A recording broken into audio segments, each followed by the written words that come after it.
कैरीचा season संपायच्या आधी म्हटलं एकदा गुळांबा करावा. तर पटकन 4-5 कैऱ्या तोडल्या आणि स्वच्छ पाण्यामध्ये धुवून घेतल्या. धुतल्यावर करायचं काय, तर पटकन त्याची साल काढायची आणि त्यांना अशा खिसणीवर खिसून घ्यायच्या आणि खिसायच्या मस्त अशा मोठ्या मोठ्या होलाच्या खिसणीने खिसलं तरी चालतं. पटकन खिसून होतं. आणि मग लगेच एका साईडला आपल्याला सुरुवात करायची बनवायची. लगेच कढई ठेवायची, त्यात तूप टाकायचं आणि तूप थोडं गरम करायचं कडकडून, म्हणजे चांगलं फ्राय होतं. गुळांबा एकदम छान होतो मग.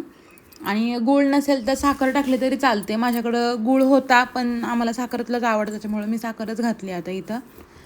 मस्त मस्त उलटपालट करून घ्यायचं त्याला.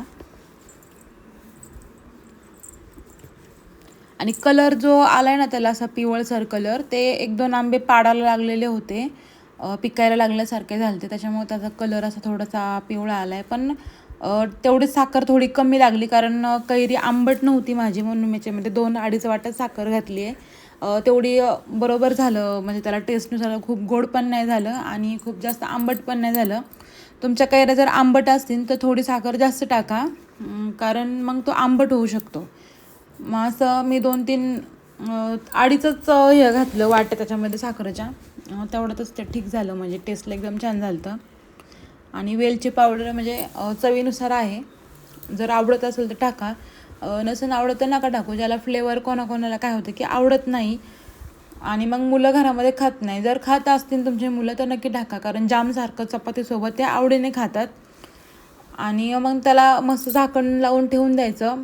15-20 मिनटं तरी शिजवायचं त्याला व्यवस्थित. आणि सारखं मध्ये मध्ये पाहत राहायचं, कारण खाली लागण्याची शक्यता राहते साखर असल्यामुळं त्यामुळं सारखं पाहायचं अधूनमधून. आणि हा गुळांबा तुम्ही 7-8 महिने तरी कमीत कमी याला स्टोअर करून ठेवू शकता फ्रीजमध्ये. काही होत नाही, एकदम छान जसं तसा राहतो तो शेवट संपेपर्यंत. फक्त फ्रीजमध्ये एका काचेच्या बरणीमध्ये पॅक करून ठेवा. व्हिडिओ आवडला तर नक्की लाईक करा.